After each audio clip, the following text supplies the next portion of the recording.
Bismillahirrahmanirrahim. Assalamualaikum warahmatullahi wabarakatuh.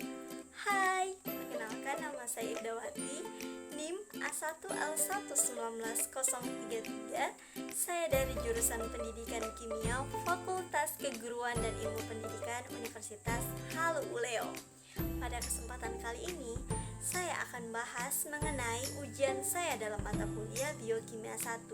Selamat menyaksikan.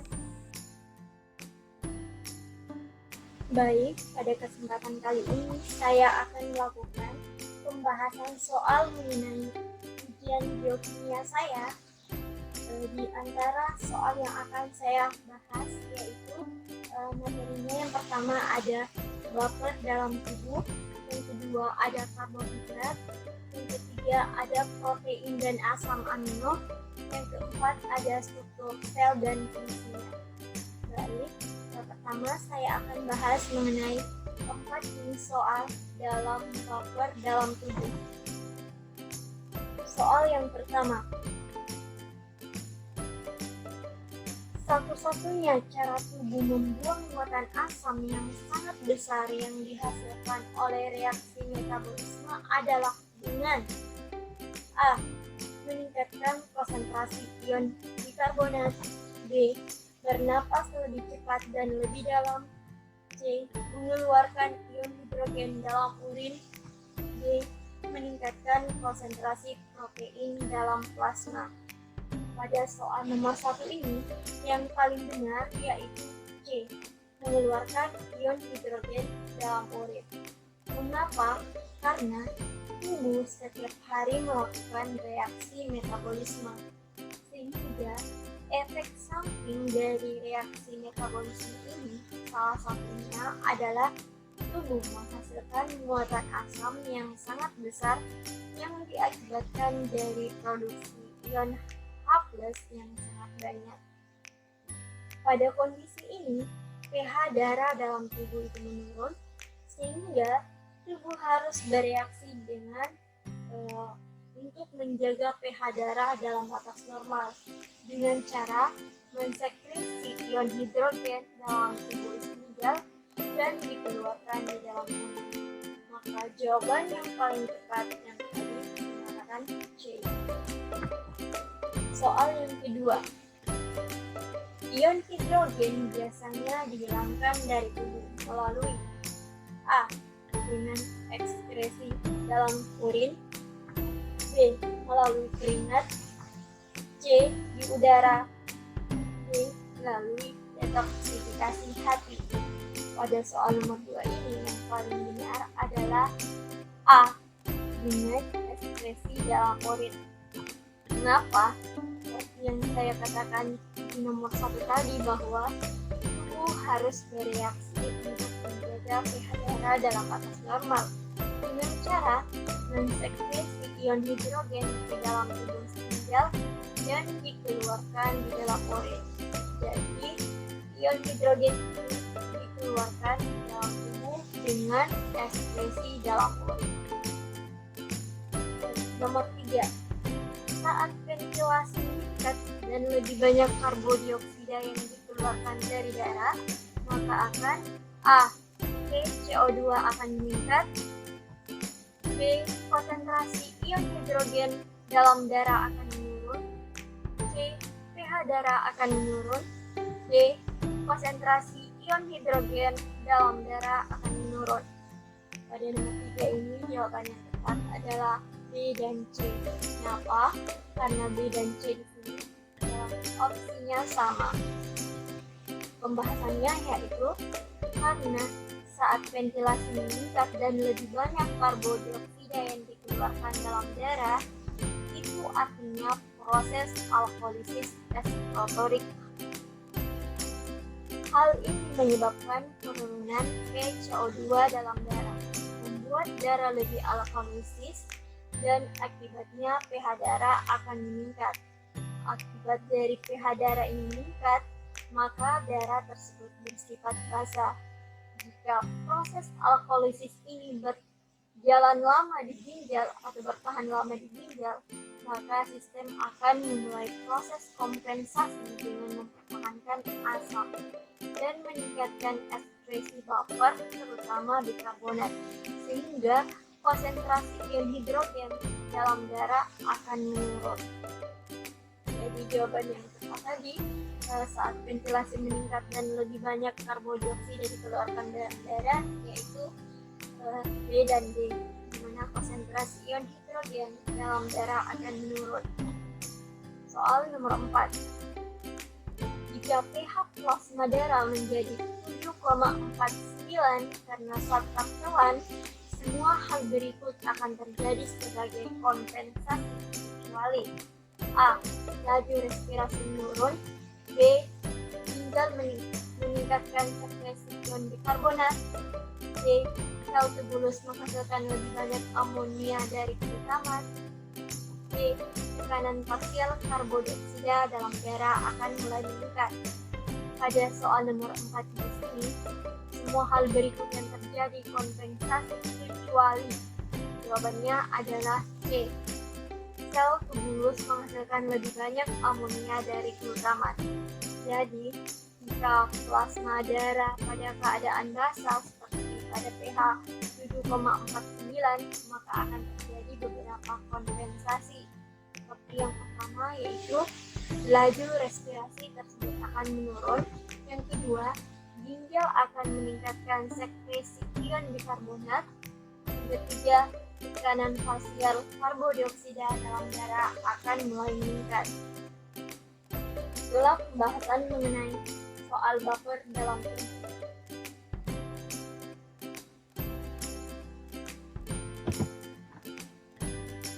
Yang kedua, kita akan bahas mengenai 8 soal tentang karbohidrat. Soal yang pertama adalah C6H12O6 adalah rumus molekul untuk karbohidrat apa? A. Sukrosa, B. Glukosa, C. Fruktosa, D. Baik glukosa dan fruktosa. Baik, mari kita cek jawabannya. Sukrosa memiliki rumus C12H22O11, maka sukrosa di sini tidak termasuk. Kita cek lagi glukosa. Rumus dari glukosa yaitu C6H12O6. Cek lagi fruktosa. Fruktosa memiliki rumus C6H12O6. D. Maka baik glukosa dan fruktosa memiliki C6H12O6, maka jawaban yang paling tepat yaitu D. Nomor 2. Ini semua adalah properti monosakarida kecuali A. Gula sederhana, B. Rasio 1:2:1, C. Gula ganda, D. Digunakan untuk energi. Mari kita cek. A. Gula sederhana. Seperti yang kita ketahui bahwa monosakarida merupakan gula yang paling sederhana. Jadi jawaban A di sini adalah benar. B. Rasio dari gula dari monosakarida yaitu 1:2:1, maka jawaban B di sini adalah benar. C. Gula ganda. Seperti yang kita ketahui bahwa monosakarida termasuk gula yang sederhana, tapi bukan gula ganda. Berarti jawaban C salah. D. Digunakan untuk energi. Yang kita ketahui bahwa monosakarida adalah digunakan untuk energi. Maka jawaban yang kecuali di sini adalah gula ganda. C. Soal ketiga. Ini semua adalah sifat disakarida kecuali A. Terdiri dari 2 gula, B. Sukrosa, C. Monosakarida bergabung dengan sintesis dehidrasi, D. Rasio 1:2:1.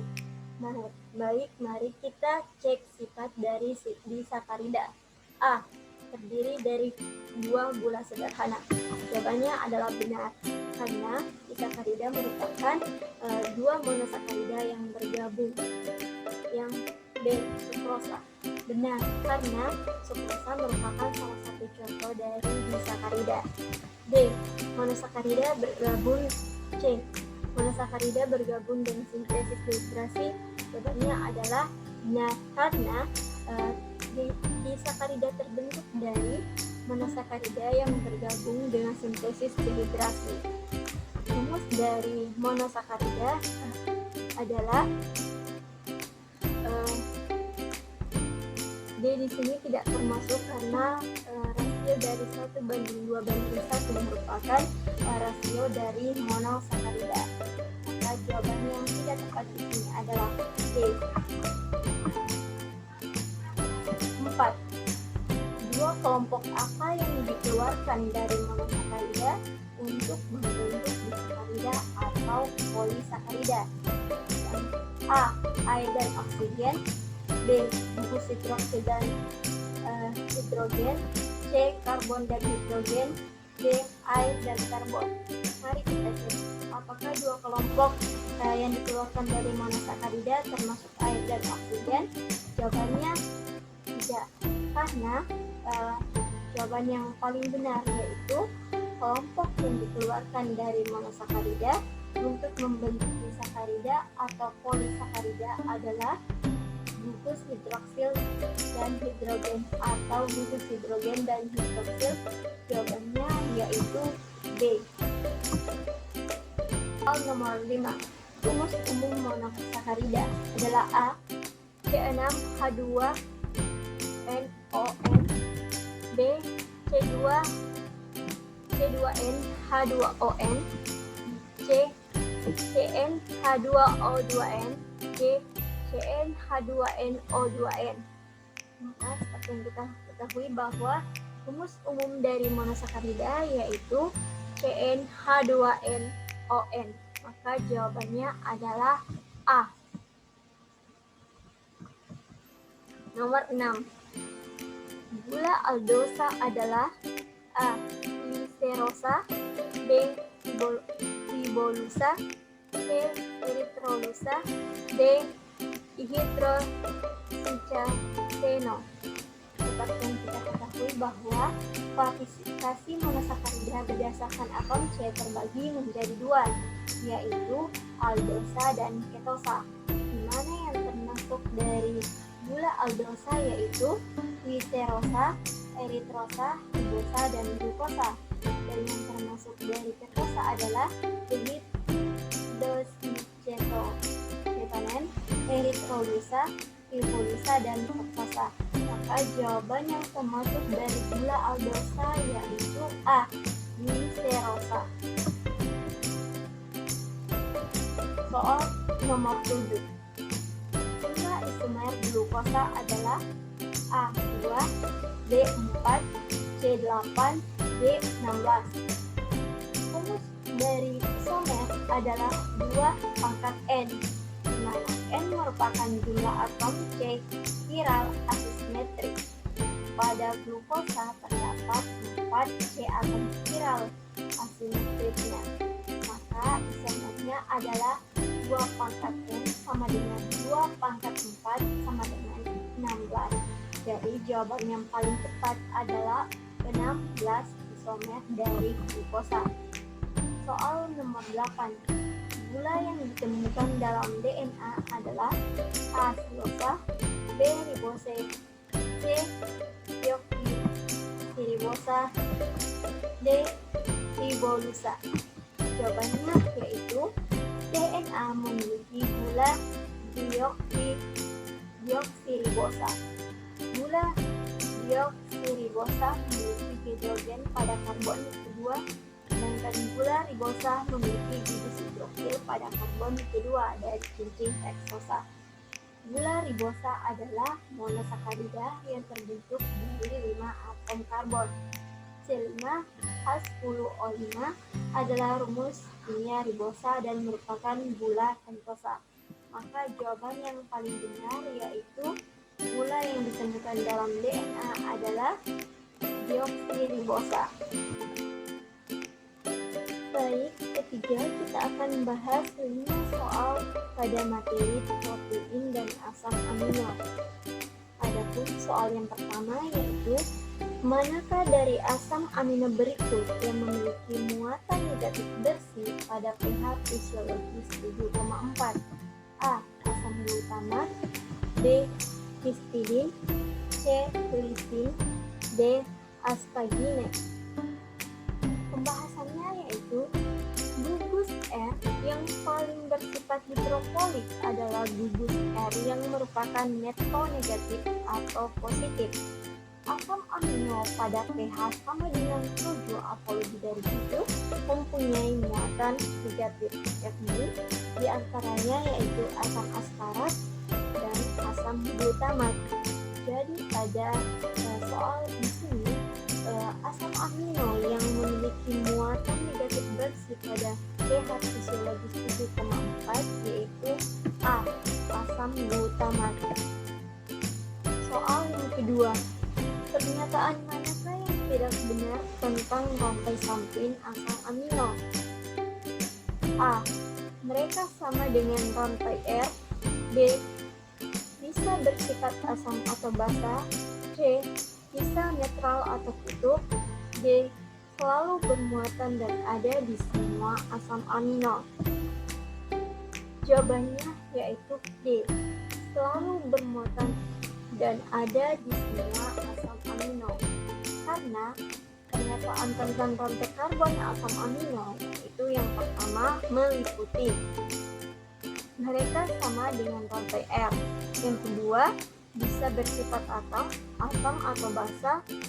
Yang ketiga, bisa netral atau kutub. Soal yang ketiga, mengapa pKa merupakan properti penting untuk suatu senyawa? A. Ini adalah pH di mana suatu senyawa larut. B. Ini adalah kemampuan suatu senyawa untuk melepas proton ke dalam larutan. C. Ini hanya penting untuk senyawa anorganik. D. Itu hanya penting di lingkungan asam.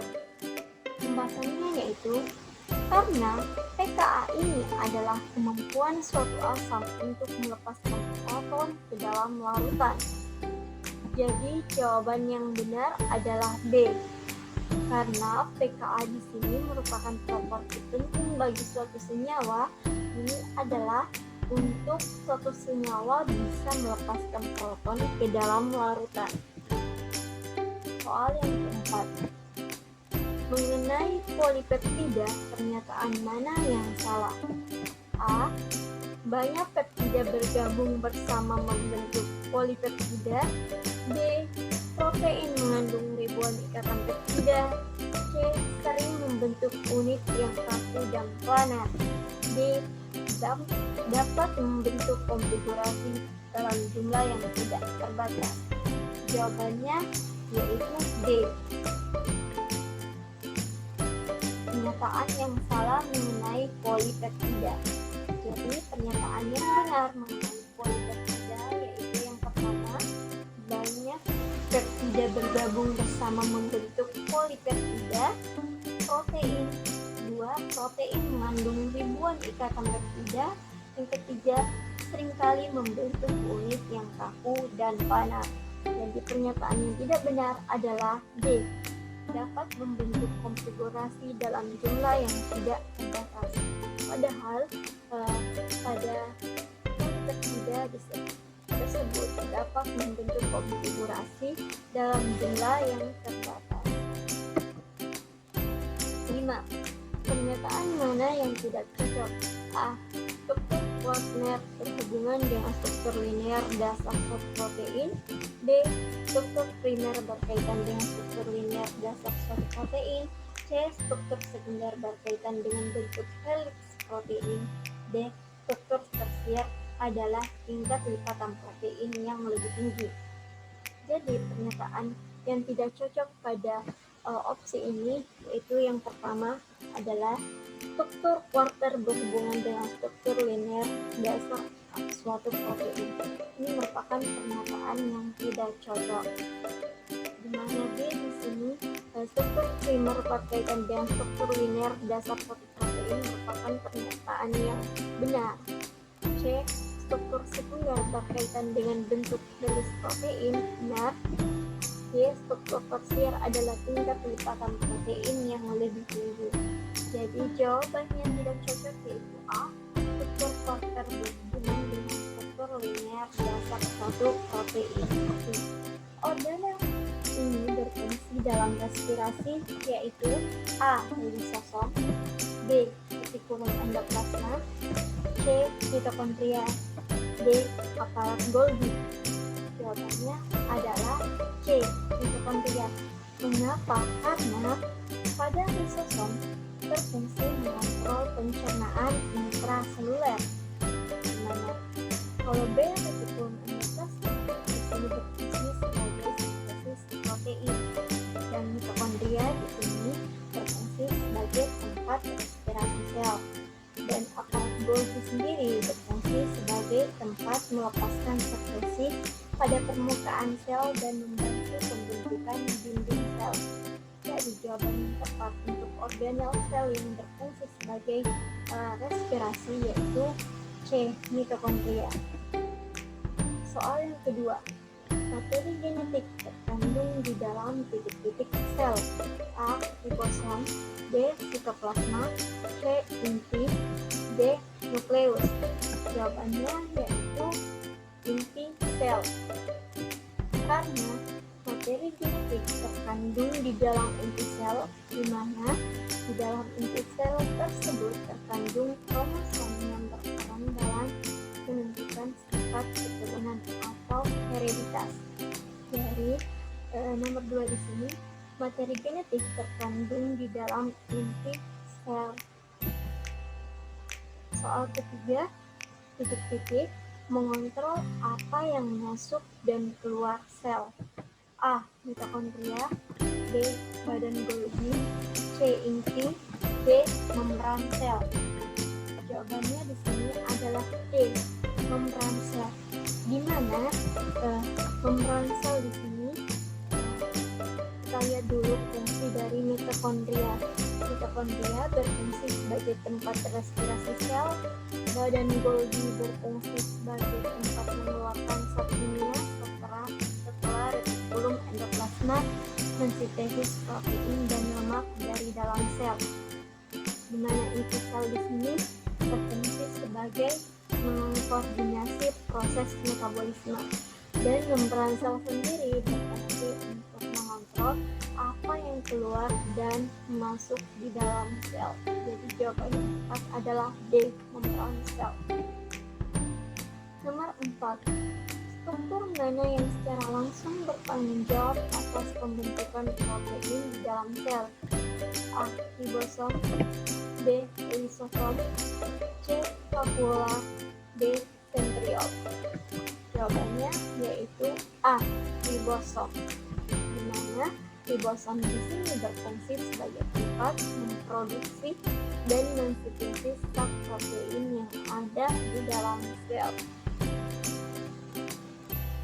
Sehingga lisosom di sini sangat bertanggung jawab atas pembentukan protein di dalam sel.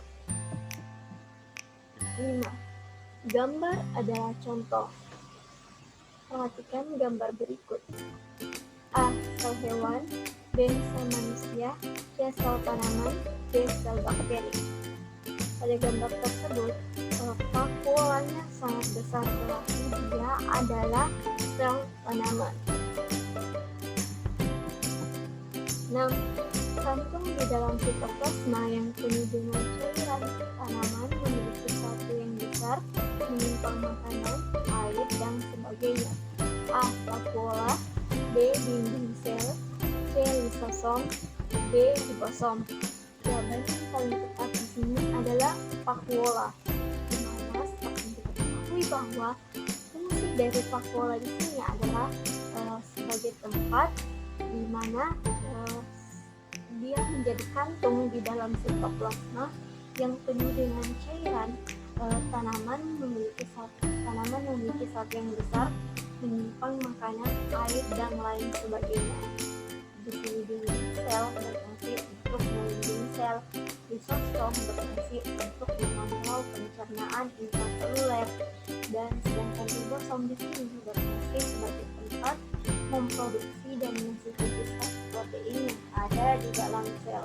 Jadi jawaban yang lebih tepat tergantung di dalam sitoplasma yang penuh dengan cairan tanaman memiliki saldo yang besar menyimpan makanan, air, dan lain sebagainya, yaitu vakuola. Nomor 7. Struktur manakah yang ditemukan di dalam sel tumbuhan dan bukan pada sel hewan? Jadi struktur yang ditemukan pada sel hewan,